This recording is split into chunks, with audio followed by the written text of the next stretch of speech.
সুপ্রিয় শিক্ষার্থী বন্ধুরা, আজকের এই অনলাইন ক্লাসে তোমাদের সবাইকে ম্যাথ টিচিং হোম ইউটিউব চ্যানেলের পক্ষ থেকে আন্তরিক অভিনন্দন ও প্রীতি শুভেচ্ছা।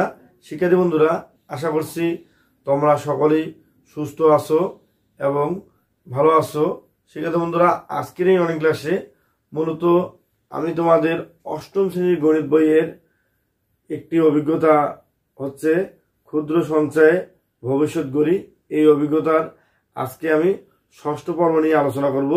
তো শিক্ষার্থী বন্ধুরা, এই পর্বে মূলত এই ক্ষুদ্র সঞ্চয় ভবিষ্যৎ গড়ি এই অভিজ্ঞতাটির উদাহরণ 10 এবং উদাহরণ 11 আলোচনা করব।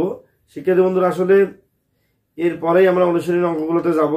এখানে আমরা উদাহরণ 10 নম্বর যে অঙ্কটি রয়েছে সেটা যদি আমরা এই বইয়ের এখানে 84 পৃষ্ঠার শেষের দিকে লক্ষ্য করি, যে উদাহরণ 10-এ দেওয়া আছে এরকম 8% মুনাফা হারে 500 টাকার 3 মাস অন্তর চক্রবৃদ্ধি মুনাফায় 2 বছরের চক্রবৃদ্ধি মূলধন কত হবে। শিক্ষার্থী বন্ধুরা, চক্রবৃদ্ধি মূলধন বলতে এখানে a = p × 1 + r power n, অর্থাৎ এর মানটা বের করতে হবে। তো শিক্ষার্থী বন্ধুরা, আমি আবার বলতেছি, এই অঙ্কগুলো করার জন্য তোমাদের আগে মুনাফার হার, তারপরে সময়, এগুলো খুব সহজভাবে বুঝে নিতে হবে। শিক্ষার্থী বন্ধুরা, আমরা লক্ষ্য করি প্রথমে বলছে যে 8% মুনাফা হারে, তাহলে মুনাফার হার হচ্ছে 8%। কিন্তু এখানে বিষয় হচ্ছে যে যদি বাৎসরিকভাবে টাকার হিসাব হতো তাহলে সরাসরি আমরা মুনাফার হার বসাই দিতে পারতাম। কিন্তু এখানে যেহেতু বলছে যে 3 মাস অন্তর, অর্থাৎ 3 মাস অন্তর অন্তর এখানে হিসাব হবে, তাহলে লক্ষ্য করি শিক্ষার্থী বন্ধুরা যে 3 মাস যে সময়টা দেওয়া আছে, 3 মাস সময়টাকে আমরা বছরে যদি রূপান্তর করি তাহলে আমরা কি করব। লক্ষ্য করি শিক্ষার্থী বন্ধুরা যে এখানে 3 মাস অন্তর, তো 3 মাসের যে হিসাবটা, 3 মাসটাকে যদি আমরা বছর করতে যাই, আমরা একটা বিষয় জানি যে আমরা পয়সাকে যদি টাকা রূপান্তর করতে চাই তাহলে যেহেতু আমরা জানি 1 টাকা সমান সমান হচ্ছে 100 পয়সা, সেজন্য আমরা 100 দিয়ে ভাগ দেই। তাহলে এইখানে যেহেতু আমরা জানি যে 1 বছর সমান সমান হচ্ছে 12 মাস, তাহলে এই যে মাসকে আমরা যদি 12 দিয়ে ভাগ দেই তাহলে 1 বছর এর হিসাবটা পাবো। তো এখন এই যে 3 মাস আছে, এটাকে আমরা 12 দিয়ে ভাগ দেব, তাহলে বছর পাবো। তাহলে 3 ভাগ হচ্ছে 12, এরপরে এখানে লিখবো আমরা বছর একক। ঠিক আছে, এখন এটা যদি আমরা কাটছাট করি, যে 3কে 3 দিয়ে ভাগ দিলে হবে 1, আর এই যে 12কে 3 দিয়ে ভাগ দিলে হবে 4, অর্থাৎ এত বছর। তাহলে 3 মাস সমান সমান কত বছর? 3 মাস সমান সমান হচ্ছে 4-এর 1 বছর। শিক্ষার্থী বন্ধুরা, এখানে লক্ষ্য করো সুন্দরভাবে দেওয়া আছে যে ক্ষেত্রে মুনাফা নির্ণয় করতে হলে 8%কে 3 মাসের বাৎসরিক আনুপাতিক হারে পরিবর্তন করে নিতে হবে।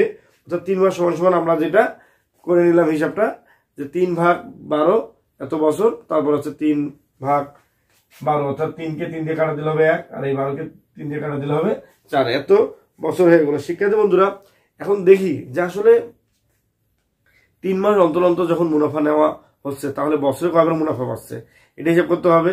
এখন যেহেতু আমরা জানি যে 1 বছর সমান সমান 12 মাস, তাহলে 3 মাস অন্তর অন্তর যদি মুনাফা কেউ পায় তাহলে সে 1 বছর পাবে 4 বার। তো শিক্ষার্থী বন্ধুরা, এখন আমরা লিখবো যে 1 বছরে মুনাফা প্রাপ্তির সংখ্যা। ঠিক আছে, 1 বছরে মুনাফা প্রাপ্তির সংখ্যা, এখানে যেহেতু 12 মাসকে আমরা 3 মাস পর পর ভাগ দিব, তাহলে এখানে দেখবো 12/3, তো এখানে যেটা থাকবে সেটা, অর্থাৎ 4 বার। তো 1 বছর মুনাফা প্রাপ্তির সংখ্যা হচ্ছে 4 বার। তাহলে যেহেতু বলছে টোটালি যে 8% মুনাফা হারে 500 টাকার, ঠিক আছে, 500 টাকার 2 বছর মানে 500 টাকার 3 মাস অন্তর চক্রবৃদ্ধি মুনাফায় 2 বছরের চক্রবৃদ্ধি মূলধন কত হবে। শিক্ষার্থী বন্ধুরা, আমি আবার বলতেছি যে 1 বছরের মুনাফা প্রাপ্তির সংখ্যা হচ্ছে 4 বার, তাহলে 8 বার মানে 2 বছরে কত হবে? 2 বছর হবে 8 বার। ঠিক আছে, তাহলে এখানে লিখবো যে 2 বছরে মুনাফা প্রাপ্তির সংখ্যা, 2 বছরে হবে, 2 বছরে লিখে ডট ডট ডট দিয়ে আর কিছু লিখলাম না, অর্থাৎ 1 বছরে যেহেতু হয়ে গেছে এখানে 4 বার, তো 2 বছর হবে 4 × 8। ঠিক আছে, অর্থাৎ এখানে 8 বার এখানে আমি লিখে দিলাম। তো শিক্ষার্থী বন্ধুরা, এখন লক্ষ্য করি আমাদের এই যে 8 বার যে পেয়ে গেলাম, 8 বারটা আসলে কি? এটা আসলে হচ্ছে সময়কাল। অর্থাৎ আমরা যখন মানে বাৎসরিক মুনাফা পাই বা বাৎসরিক যদি কোনো জায়গায় আমরা ইন্টারেস্ট দেই, সেটা যেহেতু বছরে একবার, সেজন্য এন ইকুয়াল এখানে 1 বছর 2 বছর এরকম করে নেওয়া হয়। কিন্তু এখানে যেহেতু 1 বছরে মুনাফা প্রাপ্তির সংখ্যা 4 বার, তাহলে 2 বছর হবে 4 দুগুণে 8 বার, তাহলে এন ইকুয়াল হচ্ছে এখানে 8। তাহলে আমরা বলতে পারি অতএব যে এন ইকুয়াল যেটা সময়কাল এটা হচ্ছে 8। তারপরে বাকি থাকলো কি?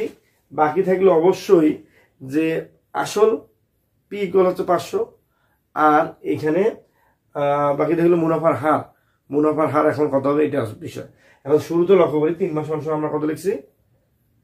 3 মাস অংশ লিখছি যে এখানে 4-এর 1 বছর, ঠিক আছে, অর্থাৎ 1 বছরের 4 ভাগের 1 ভাগ হচ্ছে 3 মাস হয়। তাহলে এখন মুনাফার হার লিখবো আমরা, যে মুনাফার হার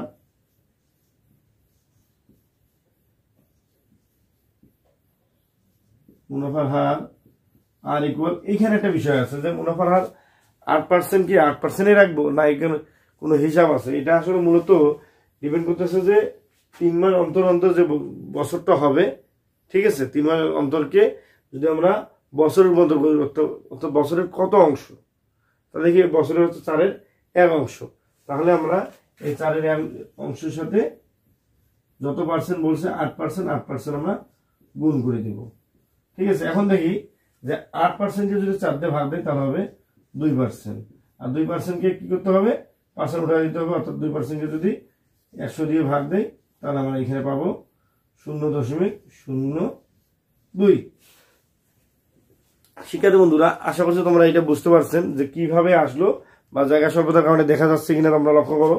তো এইখানে মুনাফার হার হয়ে গেল, আর থাকলো আসল পি ইকুয়াল হচ্ছে 500।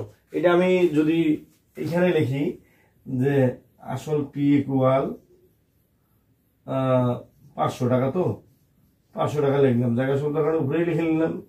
এখন শিক্ষার্থী বন্ধুরা, যে আমাদের যেহেতু বলছে যে 8% মুনাফা হারে 500 টাকার 3 মাস অন্তর চক্রবৃদ্ধি মুনাফায়, ঠিক আছে, 2 বছরের চক্রবৃদ্ধি মূলধন কত, এখানে বলে দিছে যে 8% হারে, তোমরা সাইডে দেখো যে 8% হারে মুনাফা হারে 500 টাকার 3 মাস অন্তর চক্রবৃদ্ধি মুনাফায় 2 বছরের চক্রবৃদ্ধি মূলধন কত। শিক্ষার্থী বন্ধুরা, আমি আবার বলতেছি, তাহলে এইখানে যেহেতু চক্রবৃদ্ধি মূলধন বের করতে বলছে, সেজন্য চক্রবৃদ্ধি মূলধনের সূত্র হচ্ছে A equal P into 1 plus R পাওয়ার হচ্ছে N। তো আমরা এই জন্য এখানে লিখবো যে আমরা জানি চক্রবৃদ্ধি মূলধন A equal P into 1 plus R power N। এখন এইখানে এর মান বের করতে হবে, তাহলে P বলতে আমরা জানি যে 500 এখানে বসাই দিলাম। এরপরে এখানে হচ্ছে 1 একে বসলো, আর আর বলতে প্লাস আর বলতে হচ্ছে 0.02, আর পাওয়ার হচ্ছে এখানে এন বলতে হচ্ছে এখানে 8 বইবে, যেহেতু 8 বার হচ্ছে সময়কালটা। এখন এর হিসাবটা দেখে নেই যে এখানে হচ্ছে 500 গুণন এখানে 1 যোগ 0.02, তাহলে এই 0-এর সাথে 1 যোগ করলে হবে 1, আর এখানে 0.02 হবে, এরপর পাওয়ার হচ্ছে 8, ঠিক আছে। তো শিক্ষার্থী বন্ধুরা, এখন আমরা এটা যদি ক্যালকুলেশন করি তাহলে আমরা এটা পাবো এরকম একটা হিসাব, যা আসলে 1.176, অর্থাৎ এই যে 500 তো থাকবেই, আর এটাকে যদি আমরা ক্যালকুলেশন করি তাহলে আমরা মানে অর্থাৎ 1.02 এর উপরে যদি পাওয়ার 8 দেই বা 8 দেই তাহলে আমরা পাবো 1.176। এটাকে যদি আমরা গুণ দেই, এখানে দিয়ে দিছে বলছে যে 585.83 টাকা প্রায়। তো 585.83 টাকা প্রায়, এটা আমাদের বুঝতে হবে। প্রিয় শিক্ষার্থী বন্ধুরা, আশা করছি এই নিয়মটাও তোমরা খুব সহজে বুঝতে পারছো, এবং তোমাদের বোঝার সুবিধার্থে আমি শেষে একটা বর্ডার করে দিয়ে তোমাদের দেখিয়ে দিলাম। যে আমি প্রশ্নটা আবারও পড়ি, বলছে যে এরকম যে 8% মুনাফা হারে 500 টাকার 3 মাস অন্তর চক্রবৃদ্ধি মুনাফায় 2 বছরের চক্রবৃদ্ধি মূলধন কত। তাহলে এখানে টাকা কিন্তু 500 টাকায়, কিন্তু 3 মাস অন্তর অন্তর চক্রবৃদ্ধি মুনাফা যদি নেওয়া হয় তাহলে 2 বছরে এর চক্রবৃদ্ধি মূলধন কত টাকা হবে, মানে মূলধনটা আসলটা মানে মুনাফাটা সহ মূলধন কত টাকা হবে। ওই 500 টাকায় কি 500ই থাকবে, আসল 500 তো নাই, 500 টাকা হয়ে গেছে 585 টাকা। সেজন্য আমরা এখানে লিখলাম আমার 3 মাস ইকুয়াল হচ্ছে 3/12 বছর, অর্থাৎ এটা বছরের উপর করার জন্য 12 মাস দিয়ে ভাগ দিলাম। এটা যদি কাটাকাটি করি তাহলে হবে 4 1 বছর। এরপরে জায়গা স্বল্পতার কারণে আসলটা লিখে ফেলেছি উপরে, আসল পি ইকুয়াল হচ্ছে 500 টাকা।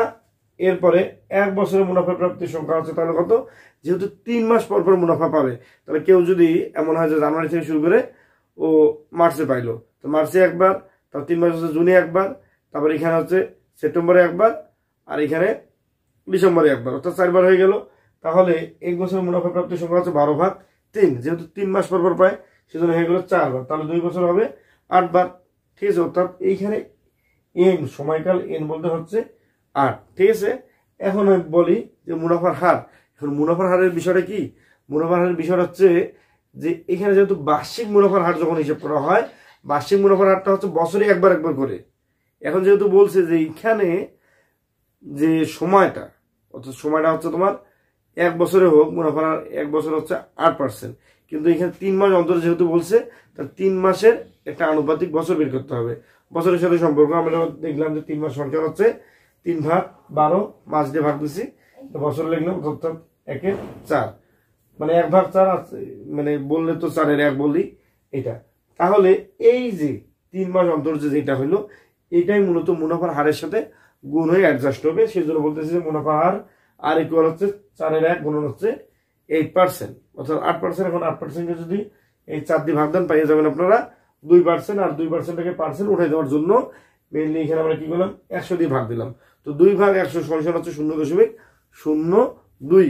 ঠিক আছে বন্ধুরা, এখানে আমরা এন ইকুয়াল পেয়ে গেলাম হচ্ছে 0.02, পি ইকুয়াল পেয়ে গেলাম 500, আর এন ইকুয়াল হচ্ছে 8। এখন আমাদের চক্রবৃদ্ধি মূলধনের সূত্রটা দিয়ে অঙ্কটা করলেই আমাদের কাঙ্ক্ষিত উত্তরে আমরা পেয়ে যাব।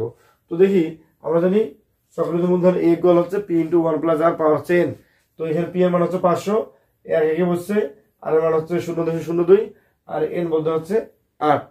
ঠিক আছে, এখন এই 5 5 বসলো, মানে 500 500 বসলো, আর এখানে 1 আর এগুলো যোগ করলে হবে 1.02 পাওয়ার হচ্ছে 8। এখন এটার উপর পাওয়ার করলে হয় 1.176, আর অনেকগুলো আসে।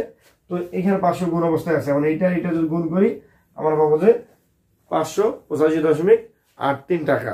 শিক্ষার্থী বন্ধুরা, আশা করছি তোমরা এই 10 নম্বর উদাহরণটি খুব সহজে বুঝতে পারছো। এরপরে আমরা 11 নম্বর উদাহরণটি করার চেষ্টা করব।